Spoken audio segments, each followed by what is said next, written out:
Gràcies a tots per aguantar fins al final i res, donem pas a les preguntes. Si ha hagut alguna qüestió, alguna pregunta a fer, algun de les persones que hem estat així parlant avui, doncs és el moment. Crec que hi ha una persona per aquí en el micròfon. Sí.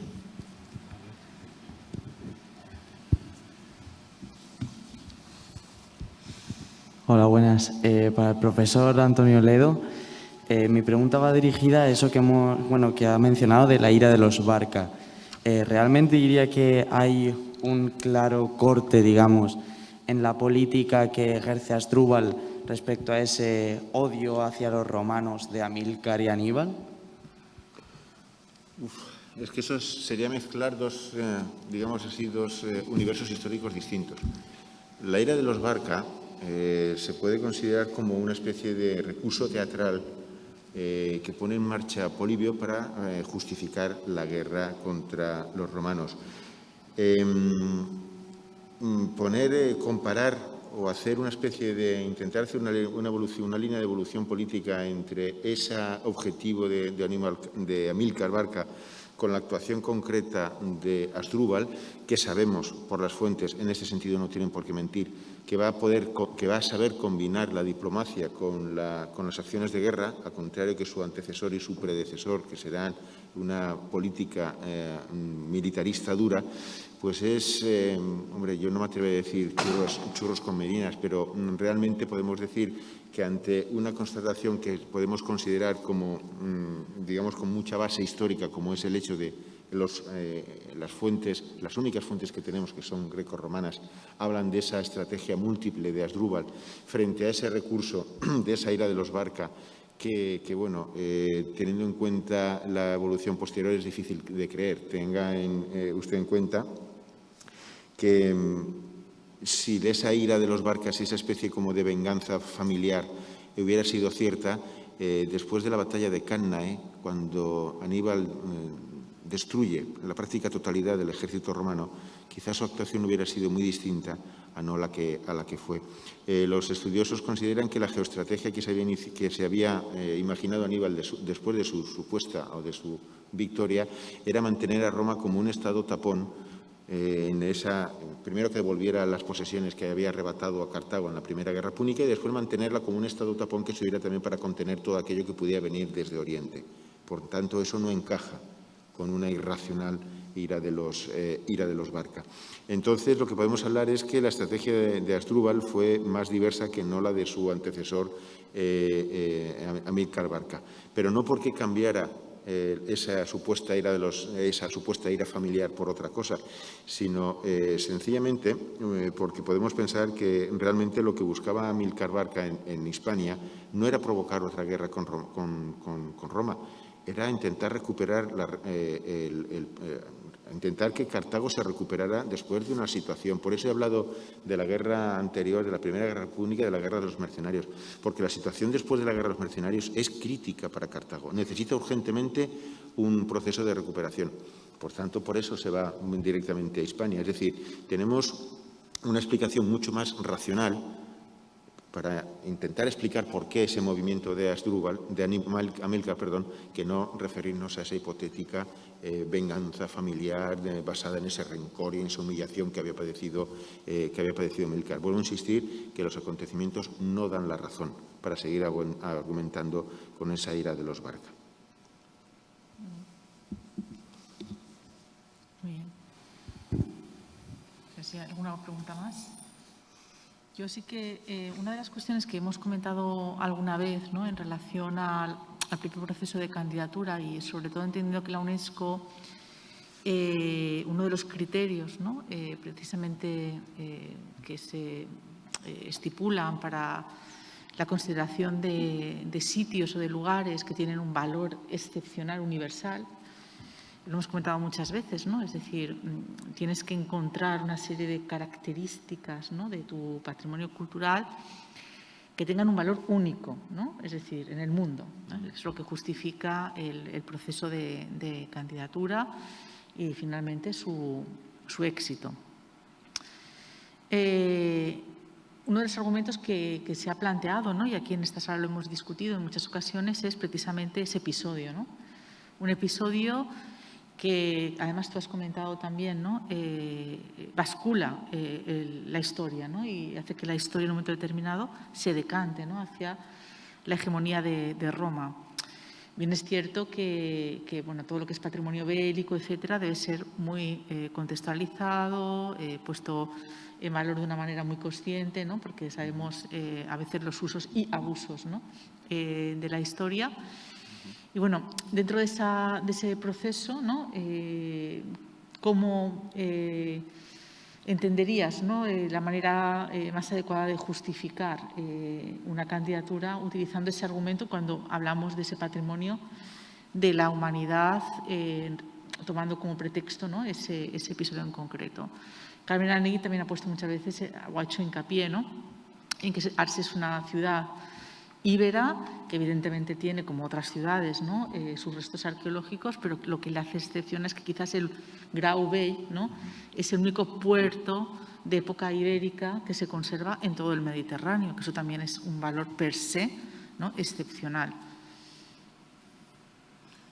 Bueno, pues vamos a ver. Efectivamente, la ciudad de Arce, antes del episodio de la guerra de Aníbal, ya tiene una importancia destacable. Por lo que se ha comentado, es la primera ciudad que acuña moneda, cuando la historiografía hasta hace poco defendía que esa moneda se acuña para poder pagar a los romanos los impuestos en metálico. Se ha descubierto que no, que la acuñación es anterior. Por tanto, efectivamente, eso hace de Sagunto un lugar importante. Si me permites que hable de algo personal, yo en la tesis doctoral que se publicó hace ya unos años, planteé también una serie de hipótesis referidas al valor de Sagunto. Y ahí digo que, bueno, si no tenemos que seguir esa historia que yo no voy a decir que se invente, pero esa historia que nos ha llegado a través de las fuentes grecorromanas, aquí la tragedia es que no tenemos las fuentes cartaginesas. Esas fueron totalmente destruidas en el 146 con la destrucción de Cartago. Seguramente si las tuviéramos podríamos hacer un contraste. Nos tenemos que fiar de las fuentes que tenemos. Las fuentes son sospechosas por todos esos desajustes, algunos de los cuales hemos comentado. Pero no hay que olvidar, por ejemplo, que Sagunto tiene una posición estratégica en lo que es la relación con toda la Celtiberia y lo que puede venir de Celtiberia desde el punto de vista del valor estratégico en recursos metalíferos, hombres, mercenarios, etcétera, etcétera. Es decir, seguramente el valor de Sagunto como ciudad ibérica está todavía por descubrir en ese sentido. Yo apunté algunos aspectos en la tesis, seguramente hay muchos más, algunos de los que yo apunté seguramente están equivocados, pero yo creo que nos podemos llevar una sorpresa en ese sentido. Y desde luego, si nos atenemos a los documentos, a las fuentes escritas que tenemos y como historiadores, pues estamos obligados a atenernos a ellos, aunque eso no nos impide poder interpretarlas. Realmente, si seguimos dándole la razón de que Sagunto tuvo un papel importante, yo no digo que fuera el casus belli, que fuera el motivo de la guerra, pero si Sagunto realmente tuvo un papel importante en el inicio de esa guerra, realmente es una guerra que está en la misma génesis de la cultura occidental. Es que tengan ustedes en cuenta que si Cartago hubiera ganado esa guerra, seguramente aquí ahora estaríamos hablando de una lengua semita, en lugar de una lengua procedente del latín. Y baste con ese apunte filológico para entender la magnitud del momento que se vivió en esas murallas que están ahí en la vertiente norte del castillo de Sagunto. Por tanto, el hecho de que Sagunto esté ahí, esté en esa disyuntiva tan importante para toda la cultura occidental, yo creo que es un elemento que se puede poner perfectamente en valor a la hora de solicitar esta declaración de patrimonio de la humanidad. Qué pocas ciudades actuales, qué pocas ciudades antiguas pueden también, digámoslo así, al menos presentar ese posible papel de importancia en una guerra tan importante como fue aquella.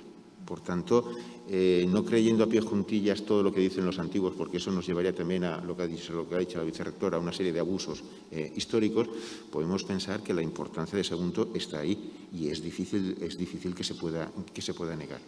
Por tanto, en fin, por eso he hecho esa referencia a esos restos materiales que hay de esa muralla ibérica, que seguramente fue la que expugnó a Aníbal, como lugar de memoria, como lugar de génesis de cultura y como lugar donde casi podemos decir que empezó todo, en cierta manera. Muy bien. No vull exactament fer una pregunta, encara que sí, si volen, se pot formular com a pregunta, no? Gràcies a tots per les exposicions i demés, no? I fer algunes reflexions al voltant de cada una de les intervencions. M'ha sorprès, per exemple, en estrès, que heu parlat del mite, que tampoc és que heu parlat exactament del mite, però bueno, el mite, que jo penso que és molt interessant el mite, però que té molts altres aspectes que no s'han tocat. Però el que m'ha sorprès és que no heu parlat del patrimoni material que té la ciutat de cada un d'aquests moments. Per exemple,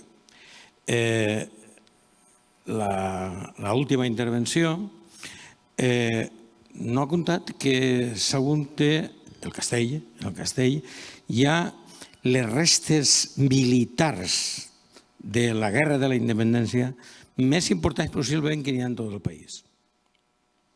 Per exemple, no? I m'ha sorprès. O sigui, tenim bateries, tenim llocs de comandament, tenim de tot, cortines, hospitals, de tot. No s'ha fet ni esment.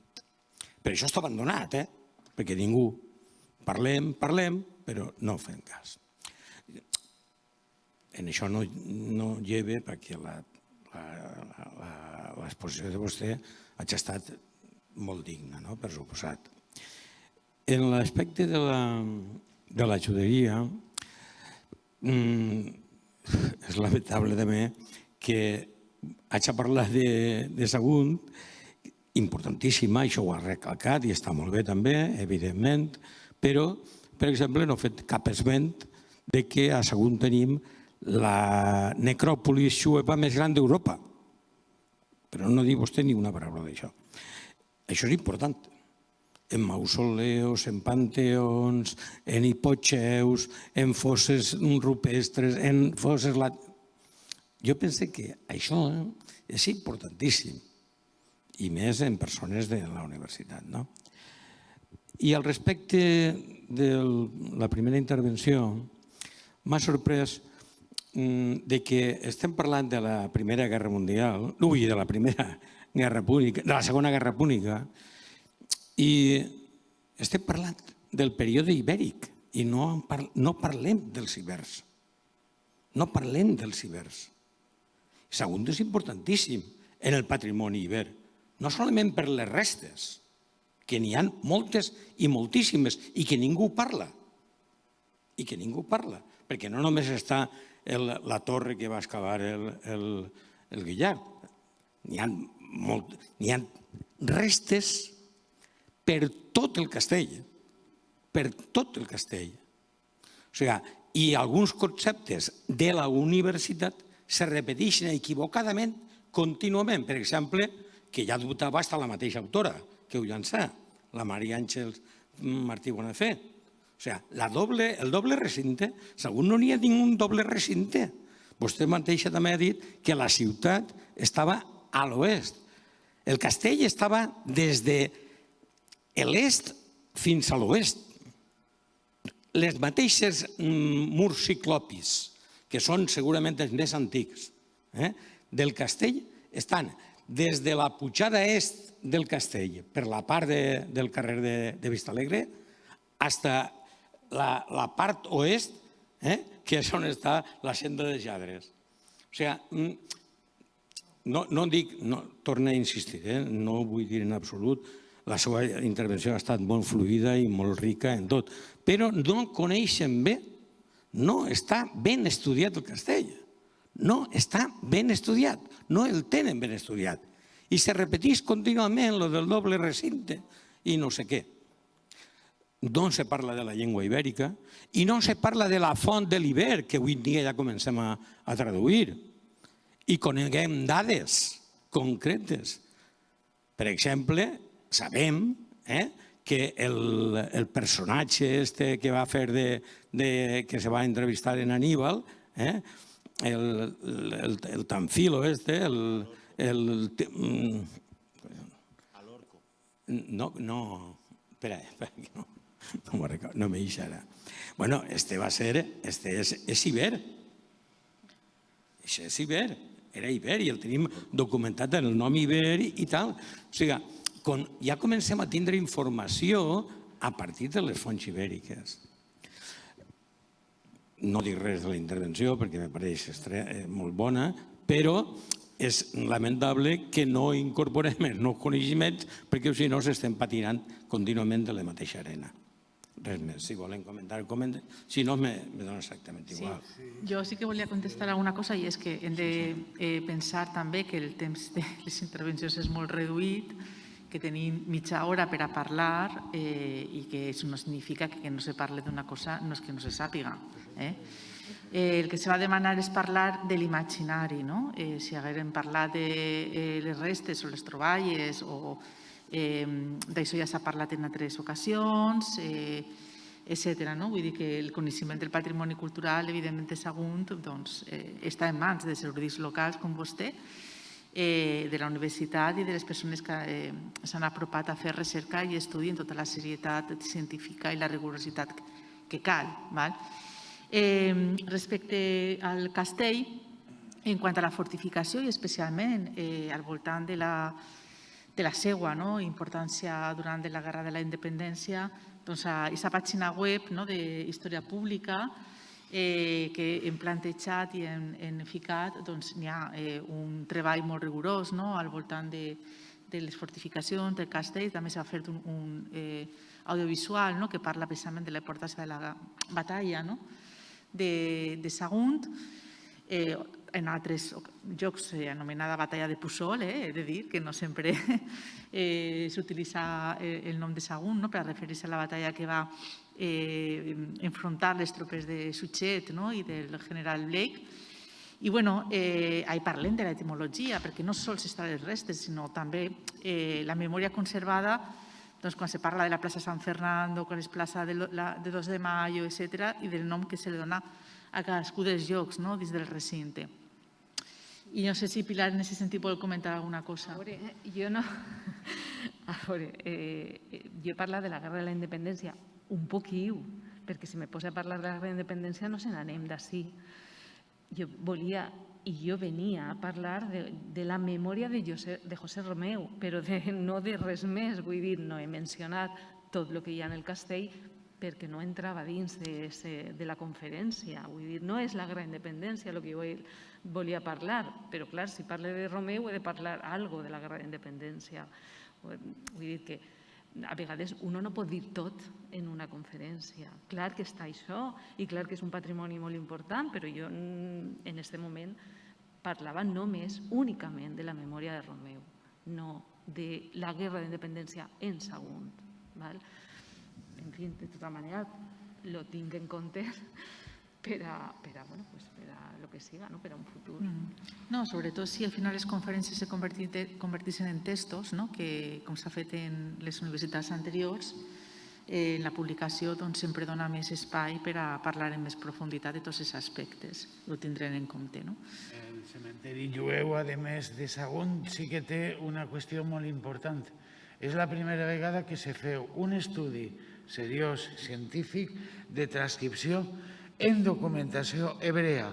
La va fer José María Lacabe ja fa molts anys en un dels primers números de la revista Saitavi. Però és que tampoc m'ha donat massa temps a parlar d'on estaven les construccions, els equipaments. El cementeri, òbviament, estava fora de lo que era la joieria, però tampoc han parlat del forn, de les cases, perquè vam anar variant i, clar, allò no dona per a una conferència d'aquest tipus, però això sí que està i molt ben estudiat i el té a l'abast en la bibliografia que s'ha proporcionat. I, per altra banda, una qüestió. No és que siga un castell en època antiga, és que és un castell en època medieval. És que Murbat Trum vol dir en àrab els murs vells, mentre que València, Medina València o Medina Turab, la ciutat de la pols, mentre que Sagunt, Morvedre, Morviter, sí que continua sent un centre militar, què dir en l'època medieval. El castell de Sagunt va ser cabdal. En el moment que passava problemes, València els passava directament, la guerra amb els castellans. Però no sols és això, és que és un centre que després continuarà, suposo que en època moderna, i òbviament les construccions no sols de l'època de la guerra de la independència, sinó molt després. És que ha sigut, que si corregisquen, però jo crec que era militar fins a fa molt, 90 algo, 90 poc, era militar. I, per tant, és una qüestió a tindre molt en compte. I se va per. O, per últim, jo he plantejat la desaparició de l'Aljama de València, però hi ha una qüestió que no ha volgut plantejar, tot i que, a més, trobo un tema complicat. Sagunt, carrer de València, al segle XIV i XV, durant un període. Enviant la joieria a Sagunt, València conferma aquestes demandes que al capdavall no van anar endavant, però era una manera de dir, no, aquí ja no n'hi ha aljama, perquè l'aljama de València està en Sagunt, perquè com Sagunt és València, entens el que vull dir? Que aquí hi ha una sèrie d'arguments importantíssims, apreciacions clares, desgraciadament, no tenim una... O sí que podem tindre una constància, hi ha moltíssima documentació, hi ha molt per treballar, però clar, hi ha que tindre també la sort de poder aprofitar. I el que deia la companya Esther és que Sagunt no té un únic as en la mànega, que és el passat iber i romà, és que té el passat jueu, el passat musulmà, que siga més humil, val. El passat industrial i fins i tot en la construcció de lo que serà l'Espanya del segle XIX. És a dir, que té 3 o 4 asos en la mànega i es deu fer jugar. Per últim, jo sí que volia, abans de donar-li la paraula a Toni, que també hem d'entendre quan parla un especialista, ho parla dins de la seva disciplina. Vostè ha anomenat alguna persona que la seva especialitat és de l'arqueologia. Així el que tenim és una persona que és especialista en història de l'antiguitat, que no és arqueòleg. Vull dir, l'arqueologia és una disciplina que pertany a altres maneres d'estudiar i de fer la història. En aquest cas, que vostè ha mencionat una companya meua, a més, companya del meu departament, l'arqueologia és una ciència que no és exacta, vull dir, és exacta en el moment en què se fa una excavació i se trauen les dades que poden ser interpretades d'una manera científica objectiva. Però això no lleva que després n'hi hagi una altra excavació, d'acord, que superi aquest coneixement. Per tant, hem de dir que sempre la història està revisada. Que en un moment determinat una companya hagi escrit una qüestió i hagi defensat una hipòtesi, no significa que estigui errada. Possiblement al moment en què se va fer aquesta interpretació o aquesta hipòtesi seria absolutament vàlida. Que després ha sigut superada per el coneixement que s'ha fet al continuar els anys i en l'avanç de la pròpia arqueologia des del punt de vista de l'anàlisi de la cultura material, doncs això és el que és evidentment el que fem els historiadors. Si no, ens quedaríem tots en a piano, com a ciència absoluta i veritable, i fins ara no haguérem adelantat res. Vull dir que també la història és un procés i que no és una ciència exacta, sinó que, evidentment, la rigorositat científica anem superant-nos sempre al compàs de les nostres investigacions i de les possibilitats de recerca. Per què he de dir? Que la Universitat de València possibilitats de recerca al Castell de Sagunt, i com tots vostès saben, ha sigut prou escassa. Les campanyes arqueològiques les ha fet qui les ha fet i de la manera que s'han fet. Ahir sempre hem reclamat una presència i continuem reclamant-la, ho hem parlat i, en veritat, amb l'Ajuntament, de poder fer el màster d'arqueologia, a la Facultat de Geografia i Història que les pràctiques, no? Les recerques des del punt de vista arqueològic, en aquest cas, que estem parlant d'arqueologia, se poguera emprar, no? el castell. I bé, anem tallant i li dono la paraula per últim a Toni. Gràcies. Jo subscriu el que ha dit la vicerectora i el que han dit els companys, que és necessari cenyir-se al temps i al tema que pertoca. És que aquí segons se té un problema, entre cometes. És que és tan absolutament rica la història, l'arqueologia i les possibilitats d'estudi i d'interpretació que estarien setmanes, mesos, m'atreviria a dir, parlant únicament del que respecta a l'arqueologia i la història antiga. Efectivament, com ha dit també la vicerectora, jo soc historiador i no soc arqueòleg, però deixen que li digui una cosa. Patrimoni de la humanitat és el que s'aspira. En la resta de la humanitat, un senyor amb coneixements en història antiga o en arqueologia d'Alemanya, de França, d'Anglaterra, de qualsevol país, segurament coneixerà Sagunt no pels jaciments X o Y, sinó per la seva menció en els textos d'Apiano, d'Heròdot, d'Apiano, de Polibio, de Tito Livio, de Floro i d'altres tants. Per tant, d'ahir la importància d'analitzar exclusivament en una conferència de 30 minuts, cenyir-nos al problema que ens pertoca, que en aquest cas ha sigut els textos d'Apiano.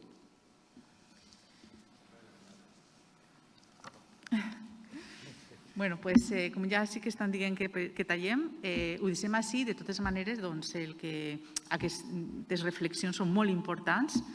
Jo crec que treballar de la mà dels investigadors locals, que també esteu així presents, és fonamental i que hem de continuar, perquè això que deien, València no s'acaba. Doncs si València no s'acaba, de Sagunt no sé què podrem dir, que no s'acaba, però de veres mai, perquè és un jaciment, com deia, continu de coneixement de la nostra història i això és, jo crec, el valor més gran que hem de portar-nos. I res, moltes gràcies.